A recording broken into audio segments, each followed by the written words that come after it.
Hi ಎಲ್ರಿಗೂ ನಮಸ್ಕಾರ. Welcome to my channel. Friends, ಇವತ್ತಿನ ಈ ವಿಡಿಯೋದಲ್ಲಿ ಕಾರ್ತಿಕ ಪೌರ್ಣಮಿ ಅಥವಾ ಕಾರ್ತಿಕ ಹುಣ್ಣಿಮೆ ಯಾವ ದಿನದಂದು ಬಂದಿದೆ, ಯಾವ ಸಮಯದಲ್ಲಿ ಪೂಜೆಯನ್ನು ಮಾಡಬೇಕು, ಹಾಗೆ 365 ಬತ್ತಿಗಳ ದೀಪವನ್ನು ಎಲ್ಲಿ ಹಚ್ಚಬೇಕು ಅನ್ನೋ ಸಂಪೂರ್ಣ ಮಾಹಿತಿಯನ್ನು ಈ ವಿಡಿಯೋದಲ್ಲಿ ತಿಳಿಸ್ಕೊಡ್ತೀನಿ. ಅದಕ್ಕೂ ಮುಂಚೆ ನೀವಿನ್ನೂ ಯಾರಾದರೂ ನನ್ನ ಚಾನಲನ್ನು ಸಬ್ಸ್ಕ್ರೈಬ್ ಮಾಡದೆ ನೋಡ್ತಾ ಇದ್ದರೆ ಪ್ಲೀಸ್ ಸಬ್ಸ್ಕ್ರೈಬ್ ಮಾಡ್ಕೊಂಡು ನೋಡಿ. ಹಾಗೆ ನಿಮ್ಮ ಫ್ರೆಂಡ್ಸ್ ಆ್ಯಂಡ್ ಫ್ಯಾಮಿಲಿ ಜೊತೆ ಶೇರ್ ಮಾಡಿ, ಸಪೋರ್ಟ್ ಮಾಡಿ. ಬನ್ನಿ ಆಗಿದ್ದರೆ ವಿಡಿಯೋನ ಸ್ಟಾರ್ಟ್ ಮಾಡೋಣ.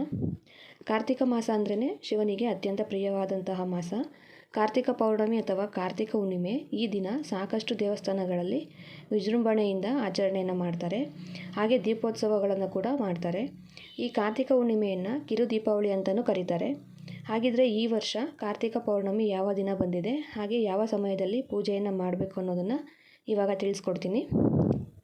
ಈ ವರ್ಷ ಅಂದರೆ 2024ರಲ್ಲಿ ಕಾರ್ತಿಕ ಪೌರ್ಣಮಿ ನವೆಂಬರ್ 15 ಶುಕ್ರವಾರದ ದಿನ ಬಂದಿದೆ. ಇನ್ನು ಹುಣ್ಣಿಮೆ ತಿಥಿ ಪ್ರಾರಂಭ ಆಗೋದು ನವೆಂಬರ್ 15ನೇ ತಾರೀಕು ಶುಕ್ರವಾರದ ದಿನ ಬೆಳಗ್ಗೆ 6:19 ಪ್ರಾರಂಭವಾಗಿ ನವೆಂಬರ್ 16ನೇ ತಾರೀಕು ಶನಿವಾರ ಬೆಳಗಿನ ಜಾವ 2:58 ಅಂತ್ಯವಾಗ್ತಿದೆ. ಸಂಪೂರ್ಣವಾಗಿ ಹುಣ್ಣಿಮೆ ತಿಥಿ ನಮಗೆ ನವೆಂಬರ್ 15ನೇ ತಾರೀಕು ಶುಕ್ರವಾರ ಇರೋದ್ರಿಂದ ನಾವು ಶುಕ್ರವಾರದ ದಿನವೇ ಹುಣ್ಣಿಮೆ ಪೂಜೆಯನ್ನು ಮಾಡಬೇಕಾಗತ್ತೆ. ಅವತ್ತಿನ ದಿನ ನಿಮಗೆ ಎಷ್ಟು ಸಾಧ್ಯವೋ ಅಷ್ಟು ದೀಪಗಳನ್ನು ಹಚ್ಚಿ, ಹಾಗೆ 365 ಬತ್ತಿಗಳನ್ನು ಹಾಕಿ ದೀಪವನ್ನು ಹಚ್ಚಿ. ಈ ದೀಪವನ್ನು ನೀವು ಮನೆಯಲ್ಲಿ ಆದರೂ ಹಚ್ಬೋದು ಅಥವಾ ದೇವಸ್ಥಾನಗಳಲ್ಲಿ ಆದರೂ ಹಚ್ಬೋದು. ಶಿವನ ದೇವಸ್ಥಾನಗಳಲ್ಲಿ ಹಚ್ಚೋದ್ರಿಂದ ಒಳ್ಳೆಯ ಪ್ರತಿಫಲಗಳು ಸಿಗುತ್ತೆ. ಇನ್ನು ಈ ಒಂದು ದೀಪ ಹಚ್ಚೋದ್ರಿಂದ ವರ್ಷ ಇಡೀ ನೀವು ದೀಪಾರಾಧನೆ ಮಾಡಿದಂತಹ ಪುಣ್ಯ ಲಭಿಸುತ್ತೆ.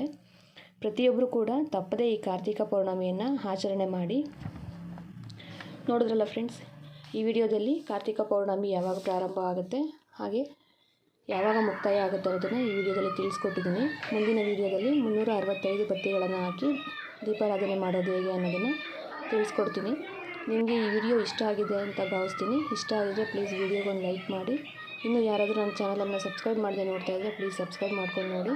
ಇಲ್ಲಿನವರೆಗೂ ಯಾರೆಲ್ಲ ಸಬ್ಸ್ಕ್ರೈಬ್ ಮಾಡಿ ಸಪೋರ್ಟ್ ಮಾಡ್ತಾಯಿದ್ದಾರೆ ಅವರೆಲ್ಲರಿಗೂ ಥ್ಯಾಂಕ್ ಯು ಸೋ ಮಚ್. ಮತ್ತೆ ಸಿಗ್ತೀನಿ ಇನ್ನೊಂದು ವಿಡಿಯೋ ಜೊತೆ. Thank you for watching.